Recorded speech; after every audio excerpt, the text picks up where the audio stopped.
চীনের সাথে ড্রোন, সামরিক ড্রোন ফ্যাক্টরি বানাচ্ছে বাংলাদেশ, অর্থাৎ মানে চীন বানাবে বাংলাদেশে, অর্থাৎ একটা কোম্পানি মানে তারা একটা কারখানা স্থাপন করবে। But there is no defense deal with China, that's what we said, right? This is what exactly happen. দেখেন এই সরকার, যেটা আমি জানি না আমাদের বক্তব্য না শুনেন কিনা বা নিজেদের ভিতর থেকে, সেটা কি, সেটা হলো যে সৌদি, তুরস্ক, পাকিস্তান, নেটোর পরে the second largest and biggest defense pact বা defense deal within these three countries right now। এবং এই যে তিনটা দেশের সাথে যে চুক্তি, যেটা এই চুক্তিতে বাংলাদেশ মানে poised to join, মানে আগ্রহ প্রকাশ করেছে, চেষ্টা মানে তারা করে যাচ্ছেন, মানে তারা মনে করেন এবং তারা যোগাযোগ করেছেন, এটা মানে ব্রডার কনটেক্সটে এটাই বোঝায় তারা এই মানে আপনার প্যাক্টে তারা অন্তর্ভুক্ত হতে চান।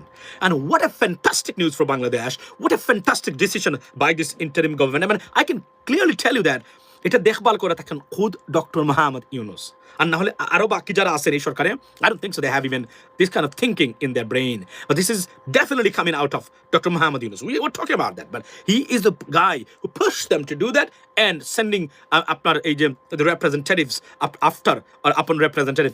This is the greatest decision we have ever taken after 1971, ladies and gentlemen. Trust me, and why it is so significant. বাংলাদেশের অস্তিত্ব, স্বাধীনতা, সার্বভৌমত্ব রক্ষার থেকে যদি আপনি রক্ষা পেতে চান এবং প্রোগ্রেস এন্ড পিস এস্টাবলিশ করতে চান in Bangladesh, the biggest challenge is how you can tackle Indian আগ্রাসন। Now it's not India want something from Bangladesh, it is আগ্রাসন, ডাইরেক্ট আগ্রাসন by India over Bangladesh. That's the bottom line. That's why it's so concerning. আপনি যখনই sorry আপনার অধিকার নিয়ে কথা বলবেন, মানে আপনি কি করবেন, এই ধরে কি বলে এটাকে, মানে বলবেন যে you know what, you can't do that with me, তখনই ভারত কিন্তু আপনাকে আপনার গলা চেপে ধরবে। এটার থেকে মুক্তি পেতে গেলে আপনাকে এই ডিফেন্স ডিল যেগুলা, এগুলা অত্যন্ত কার্যকর এবং তার কোনো বিকল্প নেই। ফর এক্সাম্পল, এখন কথা হলো কেন এটা সিগনিফিকেন্ট? এই কারণে significant because no China in this defense pact directly, অর্থাৎ এমন, আমি বারবার বলি না, এমন কিছু করতে হবে বাংলাদেশকে। Why we wouldn't even bother about that, why we have to bother, because you can't angry or make angry the United States. You cannot do that. You cannot deal with them, to be honest, in this way. You have to go, এবং they are our biggest development partner and trade partners too. So you cannot do that. So তো এই ক্ষেত্রে এমন কিছু করতে পারবেন না আপনি যেগুলো করলে তারা অসন্তুষ্ট হয়। এবং আমাদের মনে রাখবেন, এখানে আপনি যদি ইকোনমিক্যাল চিন্তা করেন, আপনি থিঙ্কিং করেন, ওয়ান অফ দ্য থিং আমি আপনাদেরকে বলতে চাই, মনোযোগ দিয়ে শুনবেন। The number one is that China is not our market, but India, sorry, United States of America is our market. So আপনি দেখেন, আপনি চায়নাকে ছেড়ে দিতে পারেন আপনি একটা অর্থে, বিকজ বাট যদি আমরা র মেটেরিয়ালস তাদের কাছ থেকে আমদানি করি, কিন্তু আপনি যুক্তরাষ্ট্রকে ছাড়তে পারবেন না। ওয়াই? বিকজ আপনি যদি ছাড়েন তাহলে আপনার ব্যবসা এবং GDP will be strong. Why? Because আপনার ব্যবসা কমবে, মানে আপনার অর্থনীতির আকার কমবে। অর্থনীতির আকার কমা মানে আপনার হচ্ছে মানে দারিদ্রতা বাড়া, আনএমপ্লয়মেন্ট মানে বেড়ে যাবে। তো what's gonna happen? Eventually your economy will be collapsed. That's what exactly. কিন্তু এজন্যই আপনার বাজারটাকে আপনাকে ঠিক রাখতে হবে, যুক্তরাষ্ট্র বাংলাদেশের বাজার।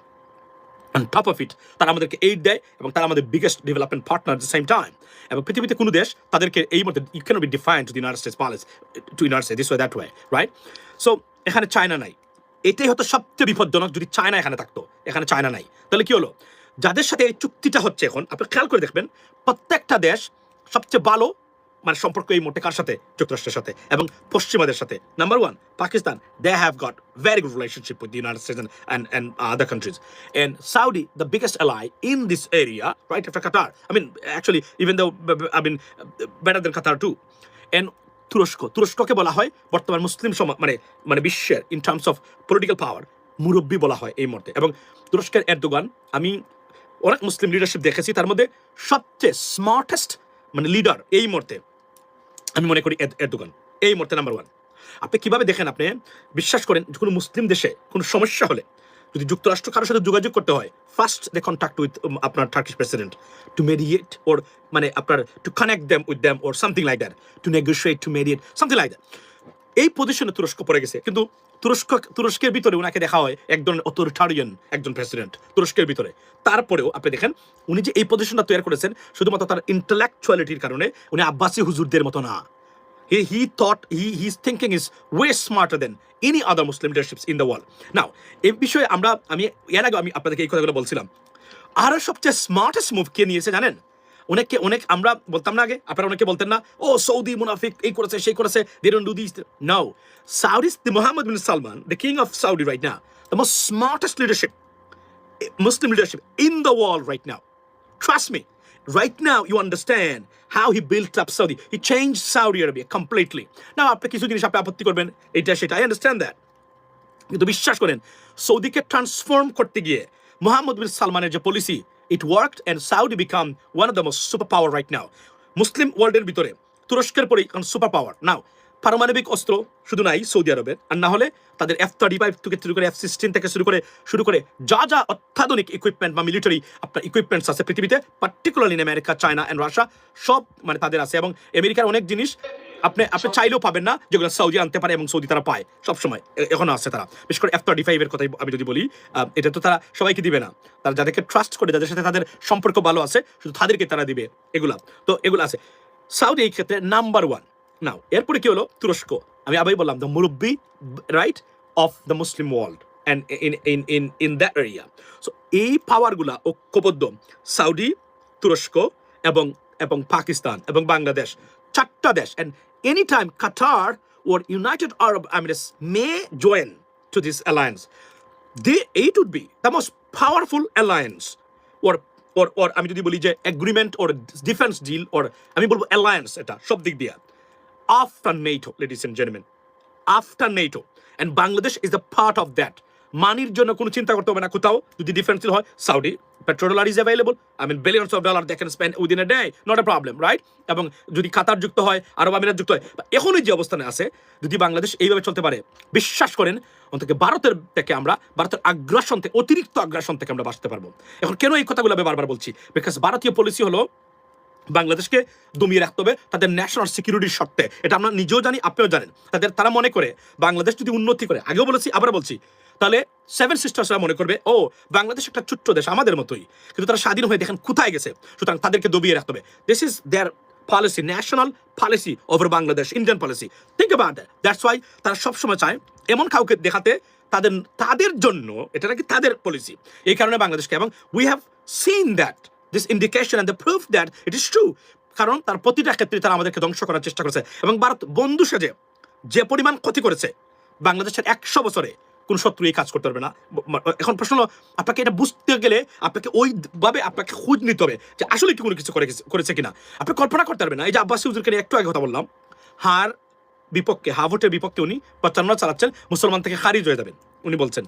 তো এই ধরনের লিডারশিপ থাকলে তুরস্কের জায়গাতে থাকতো না, আজকে সৌদির জায়গাতে থাকতো না।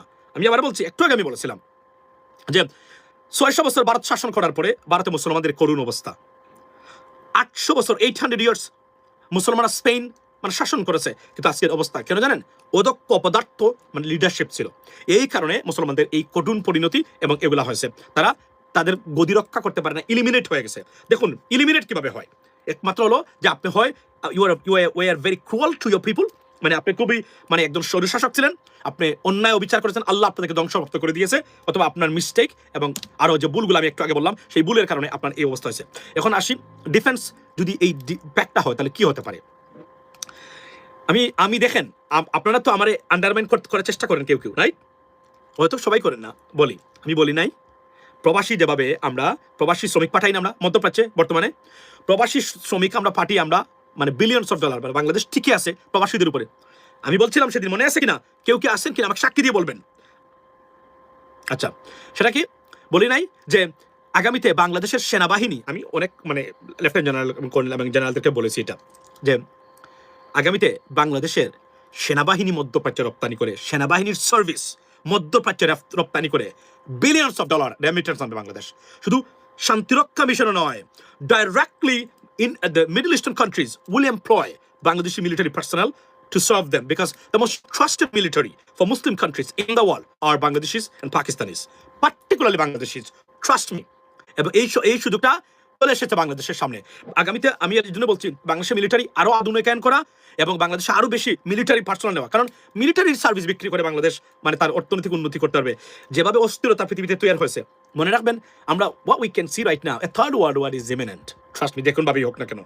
যদি রাশিয়া চীন তারা মনে করে যে কোনভাবে তারা রিঅ্যাক্ট করবে, তাহলে that could be very volatile for example. এবং China, I think they want to grab Taiwan right now in this time. If they do it, United States of America and the big countries and Western countries, they will intervene there. And that's what? There is the collision. Sorry, আপনার এই সংঘর্ষ যেটাকে আমরা বলি, সংঘর্ষ হবে।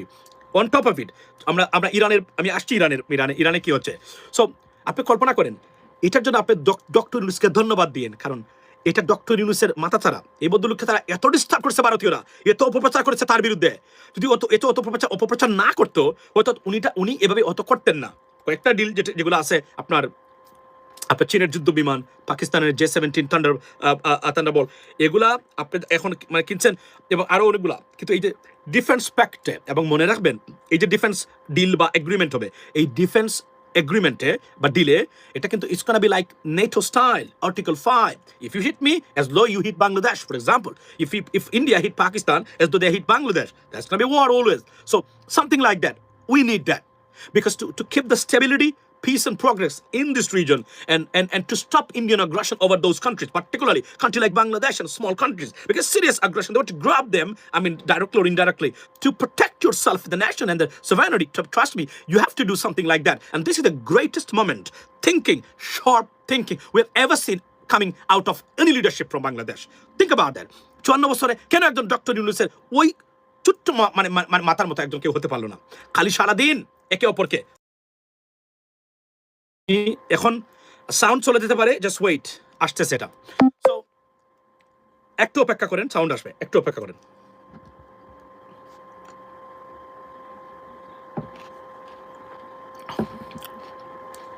ওকে, thank you so much. Official call আসছিল, ধরে নাই, ধরবো পরে। শুনেন, তো এই ডিফেন্স মানে প্যাক্টটা আমাদেরকে সৌদির সাথে, এবং আমি আবারও বলছি, বাংলাদেশের army will be deployed in entire Middle East. Jordan may need us, Oman may need us, Bahrain may need us, Arab Emirates, Qatar, Saudi, Kuwait. কেননা সবচেয়ে বড় জিনিস হলো যেহেতু মুসলিম দেশের আর্মি, তো we are very compatible to the local culture and religion, so that's the better. এবং আমরা খুব সুনামের সাথে আমাদের আর্মিরা বিদেশে গেলে তারা এই কাজগুলো করে, বিশেষ করে জাতিসংঘের যে পিস কিপিং মিশনে আমি নিজে দেখে আসছি, আমি গেছিলাম, মনে আছে, আমরা দেখে আসছি তারা কিভাবে কাজ করেন। বিউটিফুল, মানে আপনার জাতিসংঘের সদর দপ্তরে গেছিলাম সেদিন।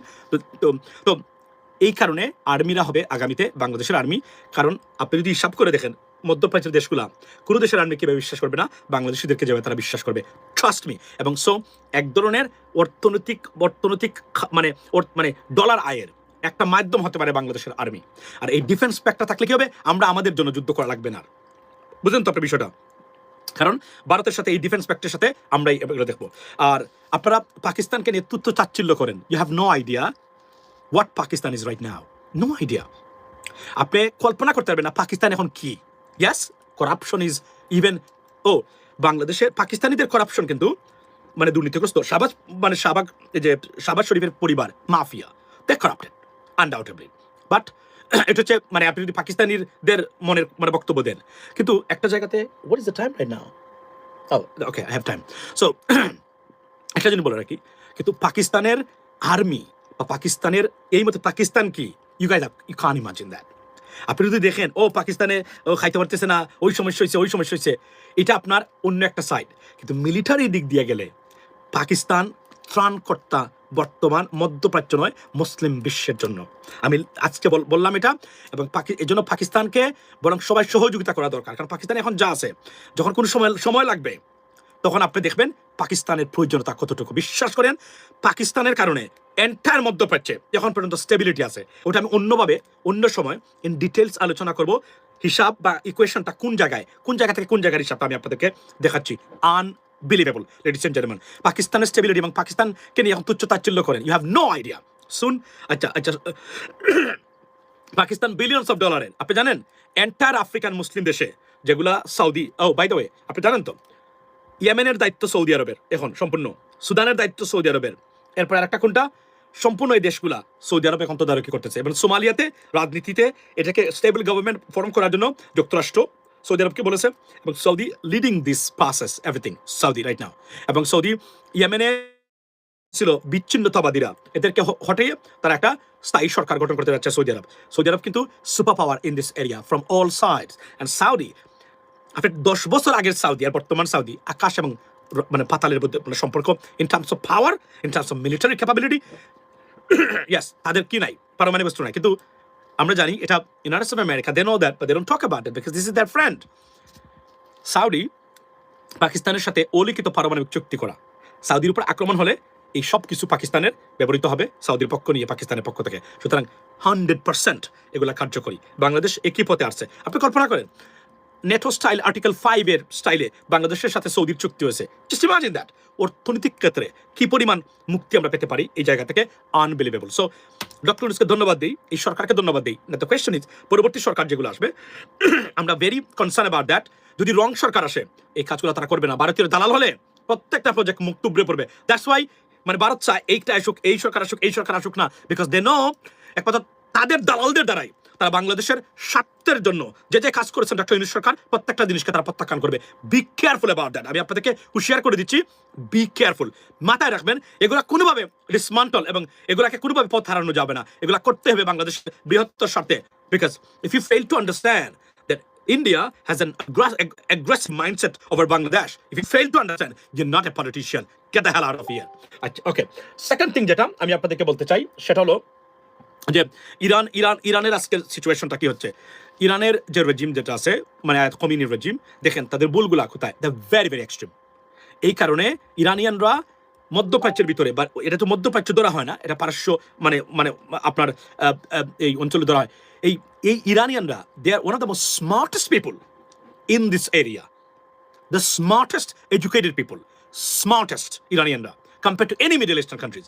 কিন্তু সমস্যা হলো কি জানেন, এই যে অবস্থার মধ্যে পড়ে তারা সবচেয়ে বিপদগ্রস্ত আছে। এরা তারা মানতেছে না কোনো অবস্থাতেই, এবং দে আর ভেরি ওয়েস্টার্নাইজড মানে ইরানিয়ানরা। যে এই এক্সট্রিম মানে সিচুয়েশন থেকে তারা কোনোভাবেই এটাকে কন্ট্রোল করা যায়নি, যাবেও না। এখানে সৌদির আবারও মোহাম্মদ বিন সালমানের স্মার্টনেস, হি নিউ যেভাবে এক্সট্রিম বা মানে স্ট্রিক্ট লজ, শরিয়া law in place in Saudi, এটা যদি কন্টিনিউ থাকে এটা বিপদ হতে পারে। একসময় এদেরকে বিভিন্ন ওয়েস্ট মানে মানে গোপন সংগঠন আছে যারা সৌদিতে ঝগড়া লাগিয়ে দেওয়া, বিশৃঙ্খলা সৃষ্টি করা, প্রতিবাদ করা, মানে দেখলেন না কিছুদিন আগে মনে আছে কয়েক বছর আগে কি করছিল মোহাম্মদ সালমানকে তারা হটিয়ে তারা সরকার গঠন করতে চেয়েছিল, সেটা উনি ডিসমান্টল করেছেন। এরা চায় এর জন্য তার নতুন প্রজন্মকে উনি স্বাধীনতা দিয়ে দিছে, যে জিনিসটা আপনি ইউরোপে গেলে ফিল করবেন সেটাই এখন একসাথে আপনি ছেলেমেয়েরা মানে খেলা দেখতে পারে, সিনেমা দেখতে পারে, ওপেন করে দিছে অনেকগুলা বিষয় সৌদি আরব। আর দুবাই তো আছে, এগুলো তার বলার দরকার নাই, আরব আমিরাত। সুতরাং এটা করেছে কেন, নতুন প্রজন্ম তাদের আর প্রয়োজন হবে না ওয়েস্টার্ন কালচারটাকে তারা অ্যাডপ্ট করার, একটা মডার্ন এবং টাচ অফ এভরিথিং রাইট দেয়ার। ঠিক একই অবস্থা ইরানে করা উচিত ছিল, যে কারণে হচ্ছে আজকে আপনি দেখেন ইরানের এই কমিউনি রেজিমের পতন কি মনে হয় আপনি এই এরিয়ার জন্য খারাপ? এখানে ভালো এবং খারাপ দুটোই আছে, খারাপ বলা যাবে না 100%, তবে ভালো খারাপ দুটোই এখানে আছে। এটা ডিটেলস আমরা আলোচনা করতে পারবো অন্যদিন। তবে এতটুকু বলি, the government is about to fall and this government they have to go, because unless China অথবা রাশিয়া যদি কোনো কারণে তারা এখানে ইন্টারভিন করে না, the problem is if they intervene that is already president Trump বলেছেন ইরানের সাথে যারাই লেনদেন করবেন 25% ট্যারিফস বাধ্যতামূলক, mandatory. There you go, so everything done, there is no room for anything. So এটা গেল একটা। সেকেন্ড থিং হলো প্রেসিডেন্ট ট্রাম্প আজকে বলেছেন help is on the way. আপনি মানে উনি ইরানিয়ানদের বলেছেন keep protesting, help is on the way, right ভাই? আচ্ছা, so help is on the way is means what, any time যুক্তরাষ্ট্র স্ট্রাইক করতে পারে মানে ইরানে, এটা যদি চলতে থাকে, বিকজ অলরেডি প্রায় 2000 people died or killed by আপনার the security forces. সো এটা একটা এখন এটা হচ্ছে গিয়ে একদম অফিসিয়াল মানে বক্তব্য, আরো বেশি হতে পারে এটা আনঅফিসিয়ালি। এখন এই থেকে মুক্তির এবং এবং প্রেসিডেন্ট ট্রাম্প বলেছেন যে আমি কোনো আলোচনা, আজকে উনি সব আলোচনা বাদ দিয়ে দিয়েছেন ইরানের অফিসিয়ালদের সাথে। They approached yesterday to the US official that hey can we sit and talk about that this issue. আজকে উনি বলছেন না, নো মোর টক। আমি জানতাম এটা, কেননা আমি গতকালকে বলি নাই, আজকে অথবা গতকালকে আমি বলেছি যে এরা এই সুযোগ তারা মিস করবে না। I know why, you know why. এখানে ইসরায়েলি গভর্নমেন্ট আছে, তারা এই শুধু কখনো নষ্ট করবে না, আলোচনার মাধ্যমে কোনো কিছু করার চেষ্টা করবে, নো ওয়ে। এবং এটা হচ্ছে পৃথিবীর সবচেয়ে বড় বোকামি ইরানের শত্রুদের জন্য। আমি ইরানের বিপক্ষে না বা আমি ওই বলছি না, আমি বলছি আপনি যখন মাঠে নামছে যুদ্ধ করতে, যুদ্ধের প্রসেস না, এই যে উইকেন্ড এবং এই সার পতনের পরে এতটা খারাপ অবস্থায় ইরানিয়ান সরকার পড়ে নাই, এই প্রটেস্টে যা পড়েছে, অর্থাৎ তস্তস হয়ে গেছে সবকিছু। এখন it's a matter of time the government to go, they have to go, না হলে সব দিকে তারা বন্ধ করে দিবে। এবং ধরেন বাংলাদেশে এখন ইরানের সাথে ট্রানজাকশন বা লেনদেন বাদ দিয়ে দিতে হবে। ওয়াই? আপনি যদি বাদ না দেন তাহলে 25% ট্যারিফস, তখন আপনি বলবেন অন্যায্য আমাদের এখানে কি, yeah you can say that but the reality is this is the reality. What you can do, brother? Tell me about that. Can you do something? You can't. You have to comply with that because this is our situation. You have to be intellectual to protect your country and protect your national interest and your people. That's the bottom line. So what's going to happen right now? They will fall. Among Russia, China, they will never come forward to protect or to save Iranian the government. They wouldn't do that. They never done, and they wouldn't. So what's going to happen? It's a matter of time for that. They have to go this time, and I do not see. Right. তবে এখানে একটা মানে ঘটনা যেটা আমি বলে রাখি সেটা হলো মনে রাখবেন ইরানে এর আগে বিদেশি হস্তক্ষেপ করে অর্থাৎ এসে কেউ লাভবান হননি।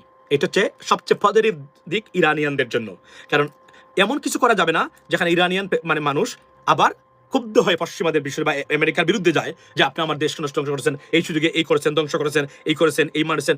এটা যদি ইরানিয়ানরা মনে করে তাহলে হিতে বিপরীত হবে। এই পসিবিলিটিটা এখানে আছে। এর বাহিরে ইরানিয়ান গভর্নমেন্ট টিকতে পারবে বলে আমার কাছে মনে হচ্ছে না, কেননা এতদিন ধরে আপনার ক্ষমতায় দেখেন আপনাকে রিফর্মস করতে হবে। ওই গভর্নমেন্ট মানে ইরানিয়ান গভর্নমেন্ট বর্তমান যে রেজিম যেটাকে আমরা বলি তারা রিফর্মস করেন নাই, তারা কোনো ধরনের রিফর্ম করেন নাই। ভয়াবহ অর্থনৈতিক অবস্থা। আমি আবার বলছি যে এমন একটা অবস্থা, ইরানে একটা নতুন গাড়ি আপনি পাবেন না, সবই তো পুরাতন গাড়ি। ইভেন তাদের হেলিকপ্টার যে তাদের প্রেসিডেন্ট মনে আছে উনি যে মারা গেছিলেন আপনার দুর্ঘটনায়, কেন এটা মানে দুর্ঘটনা, এটা কারণ হচ্ছে অন্যতম যাতে পার্টস যে ওল্ড পার্টস এই পার্টসগুলো রিপ্লেস করা যায়নি, বিকজ এটা যে কোম্পানি তারা ইউজ করেন সেটাতে স্যাংশন দেওয়া। এগুলো হচ্ছে মারাত্মক অবস্থা। এবং ইরান সমৃদ্ধশালী একটা দেশ হতে পারে, তেল সমৃদ্ধ দেশ, যদি সব স্যাংশন উঠে যায়। বাট দ্য প্রবলেম ইজ এই জায়গাতে যদি উঠেই যায় তাহলে এখানে সবচেয়ে লাভবান হচ্ছে ইসরায়েলি গভর্নমেন্ট। তারা সব শেষ, ধরেন পতন হলো। নাও এখানে ভিতরে কি সাউদির কোনো গ্রিন সিগন্যাল আছে? You can not say that. It may be. Why? Because সৌদি আরবের সাথে ইরানের মারাত্মক সম্পর্ক। আপনারা জানেন চীনের মধ্যস্থতায় সম্পর্কটা শীতল হয়েছে মাত্র, কিন্তু শিয়া সুন্নির এই যে অবস্থা সৌদি আরব এবং আপনার কিসের সাথে এই আপনার এই ইরানের সাথে, এটা কিন্তু কখনোই যায় নাই। সুতরাং ভিতরে এই শিয়া গভর্নমেন্টকে পতন হয়ে যদি অন্য কোনো গভর্নমেন্ট আসে সেটা সৌদি আরব চায় বা জড়িত আছে কিনা, we don't even know that, but it may be because there is an equation like that, ladies and gentlemen. Second thing, আরো একটা জিনিস বলি, শিয়াদের পতন কিন্তু অলরেডি হয়ে গেছে। অর্থাৎ পৃথিবীতে শিয়াদের পতন খুব মারাত্মকভাবে হয়েছে বিগত 10 বছরে। নাম্বার 1 শিয়া ছিল কে? বাশার আল আসাদ। এই লোকের পতন হলো, বর্তমানে রাশিয়া আছে, ইজ গন, রাইট? ইরানের নাম্বার 9 হাত ছিল ইরানের বা শিয়া গভর্নমেন্টের তারা। এরপরে কি লেবাননে Hezbollah wake up then ever before, so he is gone too. So মোটামুটি এই এরিয়াতে এখন আপনি বলবেন ভাই এগুলোতে কি সৌদি আরবের হাত আছে, সিগন্যাল আছে, কোনো কনসেন্ট আছে? You may ask me this question because it's a very legitimate question to ask, is what I'm saying. এটা very সঠিক প্রশ্ন হবে এটা জিজ্ঞেস করা আছে কিনা। উত্তর দিলাম না, তবে যদি আপনি প্রশ্ন করতেই পারেন, আপনার মনের ভিতরে যদি এটা জাগে যে maybe they are, why not? আপনি মানে বলেন why not? এটা আমি বললাম যে আপনি যদি আমরা বলেন যে মেবি তারা আছে ভাই, আমি আপনাকে বলবো why not, কেন নয়, এটার অর্থ আপনি বুঝে নেবেন। তো আমি মনে করি এখানে আছে। এবং সৌদি এখনো শিয়া লেড গভর্নমেন্টকে threat মনে করে। Trust me, that is the Saudi policy. If you don't know that, read তাদের পলিসির মানে go and check, you can see that এখনো তারা এবং গোপন যতগুলো উইকিলিক্সে এটা বাইর করেছিল না, মনে আছে? উইকিলিক্সের এই রিপোর্টটা আপনার পড়েন নাই? উইকিলিক্সে কিন্তু এখানে মানে বের করেছিল, এটা প্রকাশ করেছিল কিভাবে সৌদি আরব, আপনি জানেন? শুনেন আমি আপনাকে বলি, এটা বলা উচিত হবে না, তারপরে বলি। মোহাম্মদ বিন সালমান প্রেসিডেন্ট ওবামাকে ইরানে হামলার জন্য অনেক অনুরোধ করেছিলেন, তখন মারাত্মক অনুরোধ করেছিলেন, মানে বলছেন যে স্ট্রাইক করার জন্য, মানে ডিসমান্টল করে দেওয়ার জন্য সবকিছু। বাট মানে ওবামা উনি করেন নাই এটা, তার পলিসি ছিল আমি কাউকে আঘাত করবো না, মারবো না, they have the different policy, but ওনার চেষ্টা করেছিলেন। তো থিঙ্ক অ্যাবাউট দ্যাট। এটা থেকে আমি আপনাদেরকে বলতে পারি মানে on the surface it may be normal, but behind the scene, but behind the surface it is not normal. It is abnormal relationship between Saudi and Iran, because it's Shia Sunni, and Saudi always feels threatened by Iran. So that's what it is, ladies and gentlemen. You never know. It may be there and it must be there. That is, if আপনি আমাকে জিজ্ঞেস করেন। So bubble শিয়া সাম্রাজ্যের পতন করতে যাচ্ছে সব দিক দিয়ে। Bashar al Assad gone, Hezbollah finished almost. They are not strong as they had in the past. এবং আপনার ইরানের এই খামেনি রেজিমের যখন পতন হয় তখন শাহ আসবে। শাহ তো জানেন, শাহকে তো জানেন, রাইট? সুতরাং সব দিক দিয়ে মিলে মানে শিয়া সাম্রাজ্যের পতন করতে যাচ্ছে মানে এই মুহূর্তে পৃথিবীতে। এবং Southee will be the king of this area in Middle East and Asia, Saudi government, to be honest with you. এই যে প্যাকটা তাদেরকে যেটা করবে সেটা হচ্ছে যে তুরস্ক, Saudi, Bangladesh and Pakistan, this pact will be after NATOর পরে the most powerful, sophisticated, both economically and আপনার militarily, will be the strongest alliance in this world. That's what it is from me, ladies and gentlemen. I hope you understood a little bit. At least I tried my best to give you the impressions and narratives and what's going on over there. So lastly, but finally, to the sum up, in a conclusion, I can tell you, Dr. Mohammad Yunus, শেষ বেলায় এই যে কাজটা প্যাক্টে যোগ দেওয়া, this is one of the greatest decision and thinking about Bangladesh future. And thank you so much, Dr. Mohammad Yunus. I hope the next government, whoever comes in power, will carry out the same thing, will maintain the same thing. But the problem is, will they do it? To see that, we got to wait for that. আমরা অপেক্ষা করতে হবে সেই সময় পর্যন্ত, কেননা আপনারা তো জানেন বাংলাদেশে দেশপ্রেমিক রাজনীতিবিদদের চেয়ে 54 বছরে দালালদের সংখ্যা বেশি। আর দালাল তৈরির ফ্যাক্টরি হচ্ছে বাংলাদেশের এই ব্যর্থ, অপদার্থ, দূষিত, corrupted political establishment বা system. Let's see what happens next. Can they change themselves? Did they change? Did they think about that? Because did they get anything or did they take any lesson out of Sheikh Hasina's collapse? If they do, or if they have got something out of it, then they probably wouldn't repeat the same thing what they did in the past. Let's see. And we hope for the better and better future of Bangladesh, ladies and gentlemen. One thing for sure, হাভোটে ভোট দিতে হবে। হাভোটের বিপক্ষে যারা অবস্থান নেবেন, they are not only your enemies, but also your kids' enemies, your generation's enemies. They are your enemy. They are your enemy. Trust me. Because হাভোট বাংলাদেশে স্বৈরতন্ত্র, ফ্যাসিবাদ, ন্যূনতম রিফর্মস যেগুলো লাগে সেখান থেকে সেটা প্রতিষ্ঠা করবে এবং বাংলাদেশকে কলাপস হতে, মনে রাখবেন, অভ্যন্তরীণ রাজনীতি, সুশাসনের যতটা অভাব, ভারতের প্রভাব প্রতিপত্তি ততটাই প্রকট বাংলাদেশে থাকবে। আপনার সন্তানকে ভালোবাসুন, আপনার সন্তানের ভবিষ্যৎকে ভালোবাসুন। Stand up to this aggression, ladies and gentleman.